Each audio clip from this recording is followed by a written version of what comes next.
بداية سنة حلوة، بداية سنة جميلة جدا جدا جدا. عشمهم في الآخر كارلو أنشيلوتي إلى أن جاء روديجير وادالهم الصعقة فوق دماغهم. يا سيدي الفاضل، مش عارف حوالي 75 دقيقة مايوركا عمال يدافع يدافع يدافع يدافع يدافع. ايه يا جدع، في انت يا عم اجري ما بتلعبش كرة هجومية خالص؟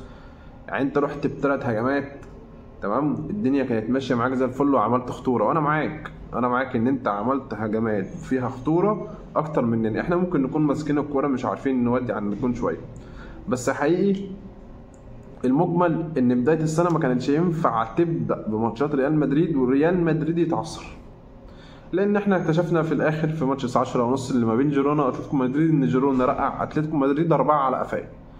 تمام، فبصراحه ربنا ما كنتش ينفع ان انت تتعثر خالص وتفقد الصداره قدام جيرونا اللي لحد الان هو عامل خازوق في دماغ انشيلوتي وبريز، لان احنا ما كناش متوقعين. كل سنه متوقعين مين اللي بينافس؟ هم اقليم كاتالونيا تمام، برشلونه وصغير العاصمه كله فين وفين، ده بيطلع له ثالث بيطلع له رابع اهو بياخد له مركز مؤهل لدوري الابطال وخلاص. المهم قبل اي حاجه انت لازم دلوقتي حالا تنزل تشترك في القناه، وبعد ما تشترك هتدوس على اللايك، واقول لك على حاجه، يلا بينا نخش في الموضوع على طول. نخش في الموضوع. مستر كارلو انشيلوتي بعد التجديد بيفاجئنا يعني بيحسن صورته قدامنا بالفوز قدام ريال مايوركا 1-0. بعد ما انت كنت ضاغط طول الماتش، وبعد ما انت اللي بتلعب كوره وانت اللي بتبارز بالهجوم وضاغط على ريال مايوركا، وريال مايوركا ما كانش بيستخدم غير الهجمات المرتده ان هو بيشكل فيها خطوره عليك، وللاسف هو فعلا قدر ان هو يشكل خطوره عليك. 3 كور منهم كره في القايم وكره في العارضه شكلت خطوره عليك، فضلت مقعدانا قدامها تمام وايدينا على قلبنا. الا ان جاء الحل السحري من المدافع روديجير الافضل في المباراه، احسن لاعب في الماتش حرفيا، او احسن لاعب في ريال مدريد امبارح حرفيا هو روديجير. كان عامل تغطيه دفاعيه جامده جدا. تشاوميني لسه مش ظاهر امكانياته في الدفاع بشكل كبير جدا، بس روديجير كان شايل الدفاع كله على كتافه، وكان بسم الله ما شاء الله عليه كان اسد. فالاجمالي بتاعه او المكافاه بتاعته ان هو بيسجل لك هدف الفوز في وسط ما انت متعثر، وفي وسط ما انت مش عارف توصل للمرمى غير كله فين وفين، وما اعتقدش الهجمات بتاعتك شكلت خطوره كبيره على مرمى ريال مايوركا زي ما كره روديجير جه وخلصها في المرمى على طول. عندي كام نقطه عايز اتكلم فيهم. اول حاجه، الواضح كده ان اتفاجئت امبارح ان كيبا ما لعبش، وان الوضع رايح وعلى لونين اللي هيكمل مع رجوع الحارس البلجيكي هو اللي هيبقى اللاعب او الحارس الاحتياطي بتاعه. لونين بيقدم كان في كذا ماتش لعب، وانا شفت بصراحه ان هو بيقدم مستويات حلوه وفي منتهى الجمال، عشان نكون مقتنعين بحاجه زي دي. وما يقلش حاجه عن كيبا بصراحه. يمكن كيبا المشكله بتاعته الكرات العرضيه ان هو ما بيعرفش يتعامل معاها، ده ممكن بقى بسبب ان هو قصير مش طويل زي لونين والكلام ده كله. بس الفكره، هل انت كانشيلوتي خلاص استقريت على لونين في حراسه المرمى، وان انت خلاص مش هتجدد او مش هتشتري عقد كيبا من تشيلسي وهتكمل بلونين يبقى هو الحارس الاحتياطي للحارس البلجيكي ولا لا؟ والله اعتقد انها هتفضل ماشيه ماتش في ماتش في ماتش في ماتش كده لحد ما نشوف في اخر السيزون ويطلع لنا القرار في الاخر من الاداره الفنيه للفريق. تاني حاجه، احنا رجعنا تاني نقوم 4-4-2 دايموند اللي هي بالثنائيه المنيله ب 60 نيله اللي احنا كنا مخنوقين منها، وقلنا يا جماعه الاثنين دولت ما ينفعوش يلعبوا مع بعض. اللي هم مين؟ اللي هم رودريجو وفينيسيوس. رودريجو وسط تألقه وسط الماتشات الجميله والاهداف والمتعه اللي بيقدمها كانت وهو موجود على الوينج ليفت في الفتره اللي كان غايب فيها فينيسيوس كلها. فحضرتك جيت وقررت ان انت ترجع ال4-4-2 تاني بالاثنين اللي قدام، ويا ريتها تجدي نفعا. بالعكس، ده جت على دماغ ابونا وما استفدناش اي حاجه بالخطه دي خالص، او بالاثنين اللي بيلعبوا جنب بعض.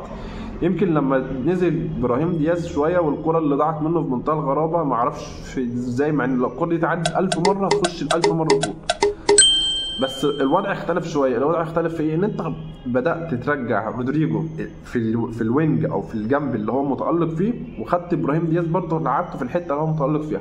فبالتالي انت عملت او رجعت تاني كل واحد في منطقته او في المركز المفضل ليه عشان يطلع لك افضل حاجه.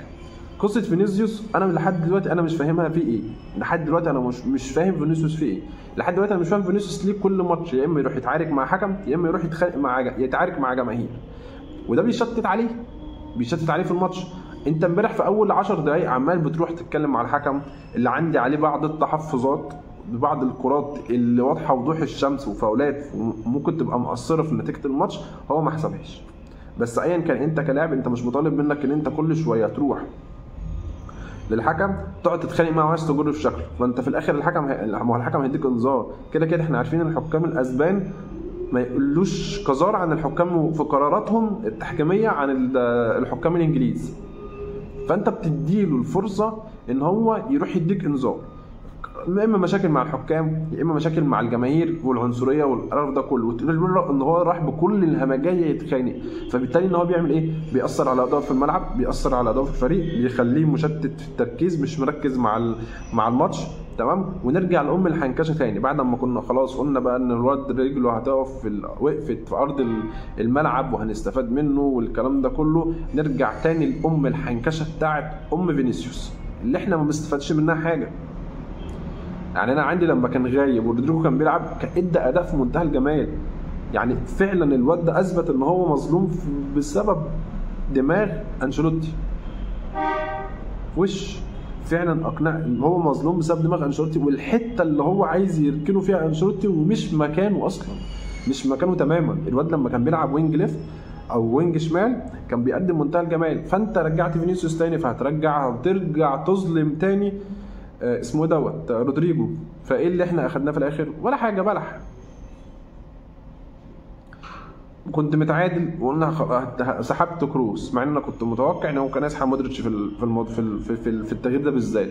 نزل خوسيلو لحد الان برضو خوسيلو مش هو الاساسي، مش هو الحارق، مش هو المهاجم بحجم نادي تاريخ ريال مدريد عشان نكون مقتنعين. لحد دلوقتي هو ما اثبتلكش كده. اي نعم هو مجتهد بيحاول يعمل اي حاجه في حدود امكانياته، بس برضه مفيش اي حاجه.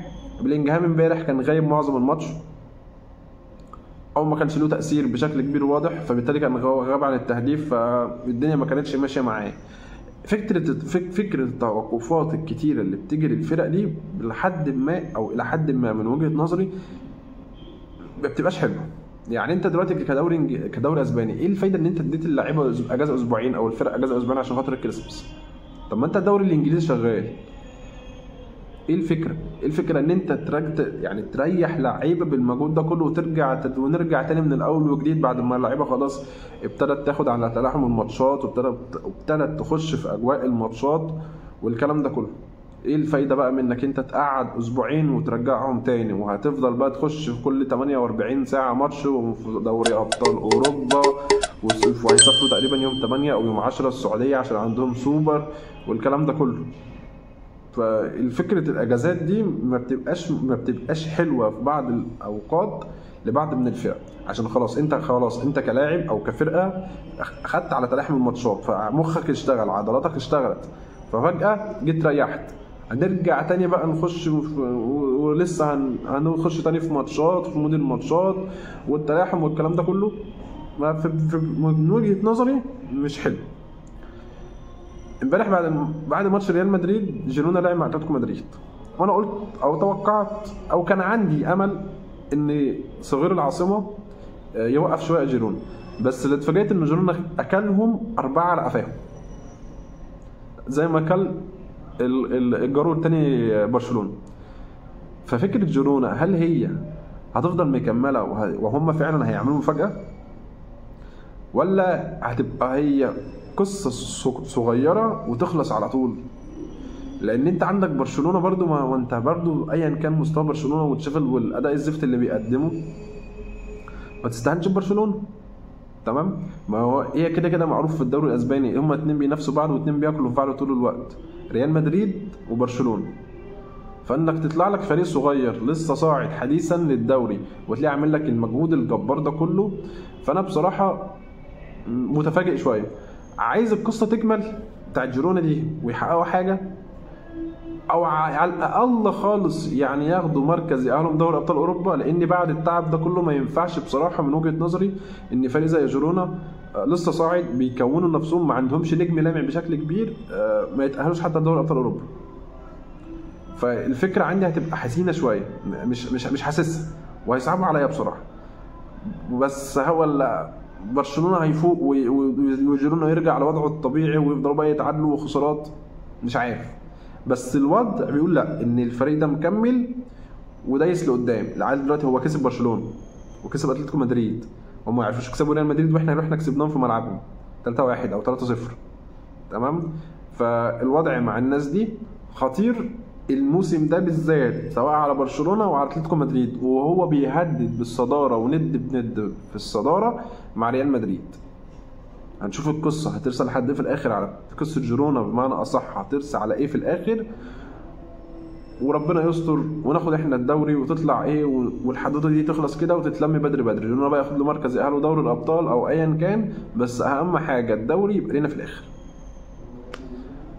وصلنا للنهايه وباذن الله مش هتبقى اخر نهايه. مستني دعمك ليا بانك تنزل حالا دلوقتي حالا تشترك في القناه، وما تنساش تفعل زر الجرس ليصلك كل ما هو جديد، وما تنساش تعمل شير، وما تنساش تضغط على اللايك، ومش اي حاجه تانية تتقال غير سلام.